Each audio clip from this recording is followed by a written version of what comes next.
आप सब साथियों को लव सिंह चौहान का जोरदार नमस्कार।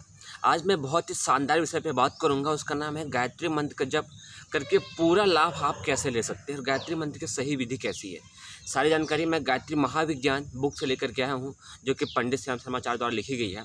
और गायत्री जप की एक विशेष विधि है, उसके फ़ायदे लेने की एक संपूर्ण विधि को आप सही तरीके से फॉलो करेंगे तभी आपको पूरा लाभ होगा। तो आज हम मुख्य बातों का हम बात करेंगे। नंबर 1, जो गायत्री मंत्र आप जब भी करें तो आपका शरीर, आप नहाने के बाद करें या बीमार हैं, आप अस्वस्थ हैं, तो शरीर को गीले कपड़े से साफ करके हाथ पैर धुल को भी आप कर सकते हैं। नंबर 1। नंबर दूसरी चीज़, जब भी आप गायत्री मंत्र का जप करें तो आप वो जगह चुनें जो साफ़ सुथरी हो, खेत है, बगीचा है, मंदिर है, देवालय है, जो सात्विक जगह है, साफ़ सुथरी जगह हो। तीसरी चीज़, जब भी आप गायत्री मंत्र का जप करें तो आप नीचे कुछ बिठा करके बैठें, क्योंकि आप जब जप करते हैं तो आपके शरीर के अंदर एक एनर्जी आती है। वो एनर्जी यदि आप नीचे कुछ रखेंगे नहीं तो वो ज़मीन में चली जाएगी।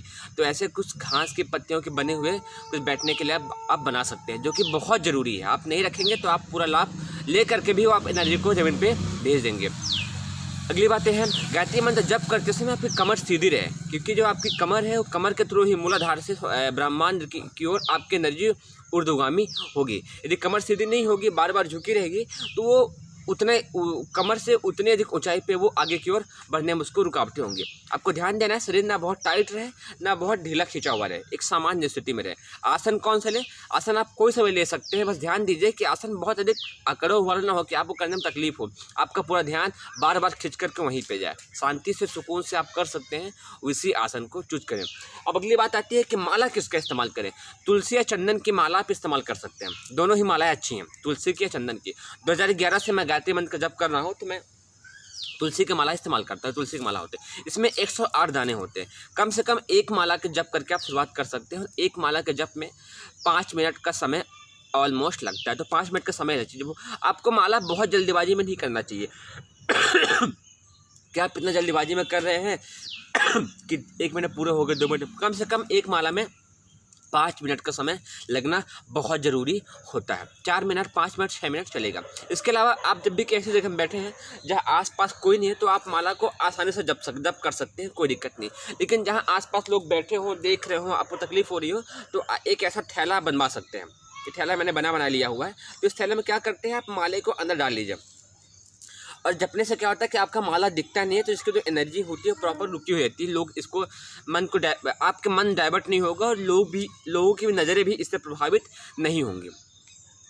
और यदि माने कि आपको एक माला से अधिक जपना है तो एक विशेष ध्यान देना कि इसका जो सिमेर पर्वत होता है, इसका जो शिखर होता है, इसको आपको लागना नहीं है। आप जप करते कर रहे हैं, जब आपकी माला पूरा हो जाए तो आपको उसी जगह पर सर पे, आँख पे लगा करके, घुमा करके फिर वही जपना शुरू कर देना चाहिए। उसको लागने की क्रिया नहीं करनी चाहिए।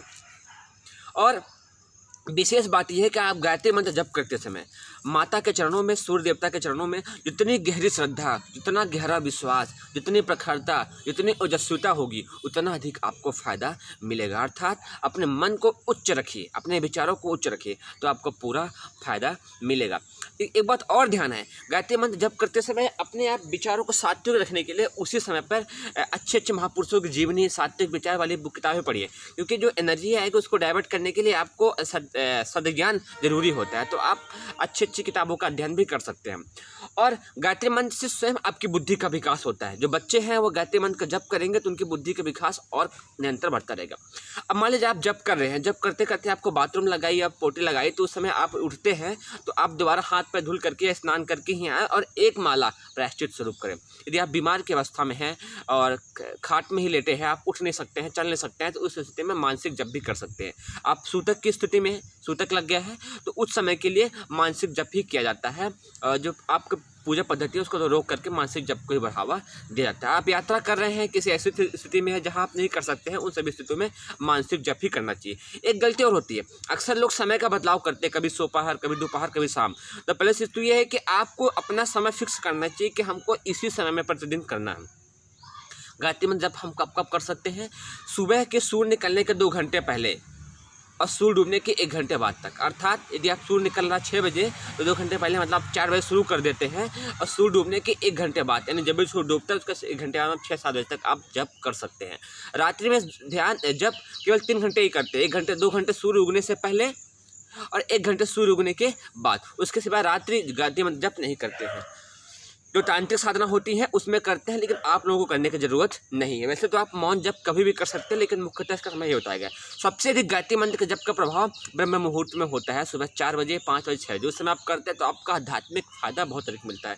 जब करते समय एक विशेष बात और ध्यान देनी है कि आपके शरीर में कपड़े कम से कम हो, आप बहुत अधिक पहन के मत बैठे हों। तो यदि आप ठंडी के दिनों में हैं तो आप कपड़े अधिक पहनने के बजाय, टाइट कपड़े पहनने के बजाय आप कंबल ओढ़ के बैठ जाइए, चादर ओढ़ के बैठ जाइए, या कुछ ऐसे कपड़े लेकर के बैठ जाइए। और गर्मी के दिनों में हल्के कपड़े पहनेंगे तो पूरे शरीर में प्राण शक्ति, एनर्जी आएगी और आपको पूरा लाभ मिलेगा।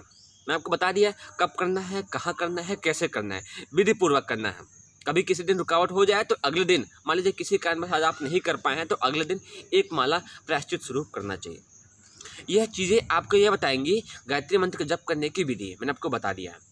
और यदि आपको कोई और समस्या होती है तो आप मुझे कमेंट कीजिए, मैं आपको बताऊंगा कि और क्या करके आप गायत्री मंत्र का पूरा लाभ ले सकते हैं। यदि आप इन सब नियमों को सही तरीके से पालन करेंगे तभी आपको पूरा लाभ होगा। आप सबको बहुत बहुत धन्यवाद।